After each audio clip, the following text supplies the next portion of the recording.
అందరికీ నమస్కారం. ఈ రోజున కార్తీక పురాణంలోని 2వ అధ్యాయం సోమవార వ్రత మహిమను. జనక, ఇంతవరకు నీవు కార్తీక మాసమునందు ఆచరించవలసిన విధిక్రమము మాత్రమే తెలియజేసి తిని. కార్తీక మాసములో సోమవార వ్రతమునకు ప్రత్యేక ప్రాముఖ్యము కలదు. కాన సోమవార వ్రత విధానమును దాని మహిమను గురించి వివరింతును. సావధానుడివై ఆలకింపుము. కార్తీక మాసములో సోమవారము శివునకు అత్యంత ప్రీతికరమైన రోజు. ఆ రోజున స్త్రీ గాని పురుషుడు గాని ఏ జాతివారు గాని రోజంతయో ఉపవాసముండి నదీ స్నానము చేసి తమ శక్తి కొలది దానధర్మములు చేసి నిష్ఠతో శివదేవునికి బిల్వపత్రాలతో అభిషేకము చేసి సాయంత్రము నక్షత్ర దర్శనము చేసిన తరువాత భుజించవలయును. ఈ విధముగా నిష్ఠతో నుండి ఆ రాత్రి అంతయు జాగరణ చేసి పురాణ పఠనము వనరించవలెను. తెల్లవారిన తరువాత నదికి వెళ్లి స్నానమాచరించి తిలాదానము చేసి తమ శక్తి కొలది పేదలకు అన్నదానము చేయవలెను. అటుల చేయలేని వారు కనీసము 3 బ్రాహ్మణులకైనను తృప్తిగా భోజనము పెట్టి తాము భుజించవలయును. ఉండగలిగిన వారు సోమవారం నాడు 2 పూటల భోజనము కాని ఏ విధమైన పలహారము గాని తీసుకొనకుండా ఉండుట మంచిది. ఇట్లు కార్తీక మాసమందు వచ్చు సోమవార వ్రతమును చేసిన ఎడల పరమేశ్వరుడు కైలాస ప్రాప్తి కలిగించి శివ సన్నిధికి చేర్చును. భర్త లేని వితంతువు సోమవార వ్రతము ఆచరించి శివ పూజ చేసినచో కైలాస ప్రాప్తియు, విష్ణు పూజ చేసినచో వైకుంఠ ప్రాప్తియు నొందును. దీనికి ఉదాహరణముగా ఒక ఇతిహాసము కలదు. దానిని నీకు తెలియబరిచెదను, శ్రద్ధగా వినుము. కార్తీక సోమవార ఫలముచే కుక్క కైలాసమొందుట. పూర్వకాలము కాశ్మీర దేశములో ఒక బ్రాహ్మణుడు కలడు. అతడు పురోహిత వృత్తిని చేపట్టి తన కుటుంబమును పోషించుకుంటూ ఉండేవాడు. అతనికి చాలా దినములకు ఒక కుమార్తె కలిగెను. ఆమె పేరు స్వాతంత్ర్య నిష్ఠూరి. తండ్రి ఆమెను సౌరాష్ట్ర దేశీయుడగు మిత్రశర్మ అను సద్బ్రాహ్మణునికిచ్చి పెండ్లి చేసెను. ఆ బ్రాహ్మణ యువకుడు 4 వేదములు శాస్త్రములు అభ్యసించిన వాడై అందు సదాచారపరుడై ఉండెను. అతడు భూతదయ కలిగినవాడు, నిత్య సత్యవాది, నిరంతరము భగవన్నామ స్మరణ చేయువాడును యగుటచే లోకులెల్లరూ నతనిని అపరబ్రహ్మ అని కూడా చెప్పుకొని చుండెడివారు. ఇటువంటి ఉత్తమ పురుషుని భార్య యగు నిష్ఠూరి యవ్వన గర్వంతో కన్ను మిన్ను గానక పెద్దలను దూషించుచు అత్తమామలను భర్తను తిట్టుచు కొట్టుచు రక్కుచు పరపురుషుల సాంగత్యము కలదై వ్యభిచారిణియై తన ప్రియులు తెచ్చిన తినుబండారాలను బట్టలను పువ్వులను ధరించుచు దుష్టురాలై తిరుగుచుండగా వంశమునకు అప్రతిష్ట తెచ్చుచున్నదని అత్తమామలు ఆమెను తమ ఇంటి నుండి వెడలగొట్టిరి. కాని శాంతి స్వరూపుడగు ఆమె భర్త మాత్రము ఆమె యందు అభిమానము పోక ఆమె ఎంతటి నీచ కార్యములు చేసినను సహించి చీ పొమ్మనక విడువక ఆమెతోడనే కాపురము చేయుచుండెను. కాని చుట్టుప్రక్కల వారా నిష్ఠూరి గయ్యాళితనమునకు ఏవరించుకుని ఆమెకు కర్కస అనే ఎగతాళి పేరును పెట్టుటచే అది మొదలు అందరూ దానిని కర్కస అనియే పిలుస్తూ ఉండేవారు.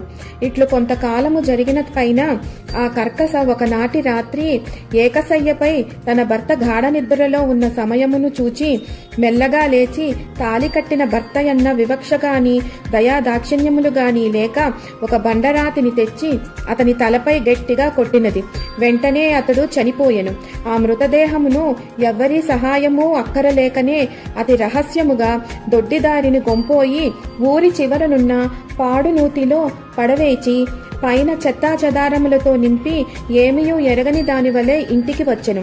ఇక తనకు ఏ ఆటంకములు లేవని ఇంకా విచ్చలివిడిగా సంచరించుచు తన సౌందర్యము చూపి ఎందరినో క్రీగంటనే వశపరుచుకొని వారల వ్రతమును పాడు చేసి నానాజాతి పురుషులతోడను రమించుచు వర్ణశంకరురాలయ్యెను.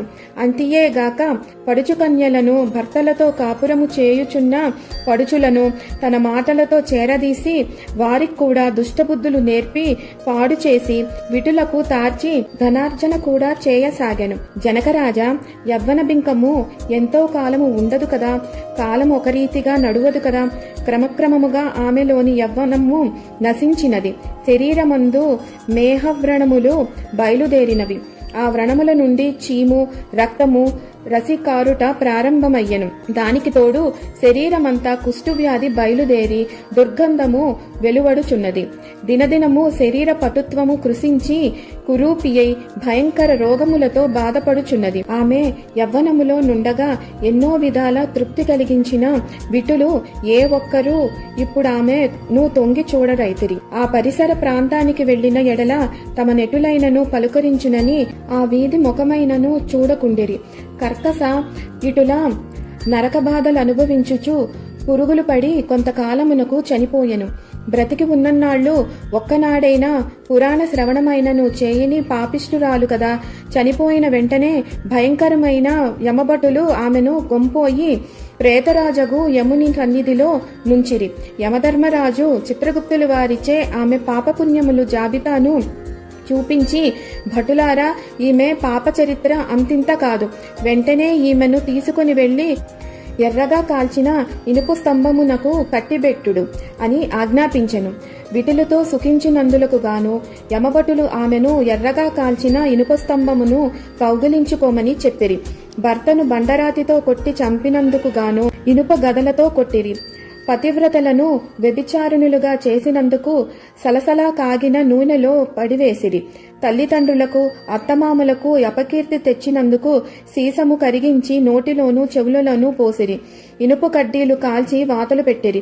తుదకు కుంభీపాకమును నరకములో వేయగా అందు ఇనుపు ముక్కలు గల కాకులు, విషసర్పములు, తేళ్లు, జెర్రులు కుట్టినవి. ఆమె చేసిన పాపములకు ఇటు 7 తరాల వాళ్లు అటు 7 తరాల వాళ్లు నరక బాధలు పడుచుండిరి. ఈ ప్రకారముగా నరక బాధలు అనుభవించి కడకు కళింగ దేశమున కుక్క జన్మెత్తి ఆకలి బాధ పడలేక ఇల్లిల్లు తిరుగుచుండగా కర్రలతో కొట్టువారు కొట్టుచు, తిట్టువారు తిట్టుచు, తరుమువారు తరుముచూ ఉండిరి.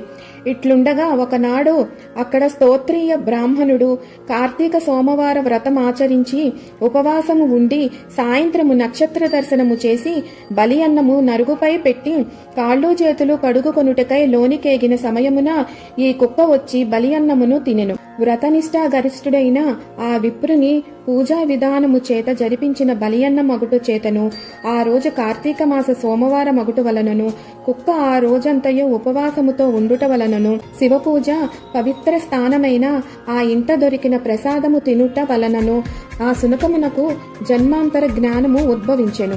వెంటనే ఆ శునకము, విప్రకులోత్తమ, నన్ను కాపాడుము అని మొరపెట్టుకొనెను. ఆ మాటలకు బ్రాహ్మణుడు ఆలకించి బయటికి వచ్చి చూడగా కుక్క తప్ప అన్యులెవరూ లేకుండటచే లోనికి ఏగను. మరలా రక్షింపుము రక్షింపుము అని కేకలు వినబడెను.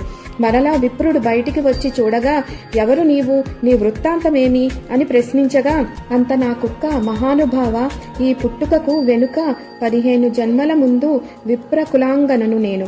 వ్యభిచారిణి అయి అగ్నిసాక్షిగా పెండ్లాడిన భర్తను చంపి వృద్ధాప్యంలో కుష్ఠురాలినై తనువు చాలించి తిని తరువాత యమదూతల వలన మహా నరక మనుభవించి నా పూర్వీకుల పుణ్యఫలము వల్ల ఈ జన్మలో కుక్కనైతిని.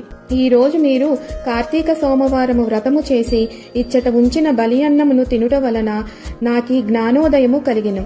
కావున ఓ విప్రోత్తమ, నాకు మహోపకారముగా మీరు చేసిన కార్తీక సోమవార వ్రత ఫలము ఒకటి ఇచ్చి నాకు మోక్షమును కలిగించమని ప్రార్థించుచున్నాను అని వేడుకొనగా, కార్తీక సోమవార వ్రతములో చాలా మహత్యము ఉన్నదని గ్రహించి ఆ బ్రాహ్మణుడు ఒక సోమవారము నాటి ఫలమును ఆమెకు దారపోయేగా వెంటనే ఒక పుష్పక విమానము అక్కడకు వచ్చెను.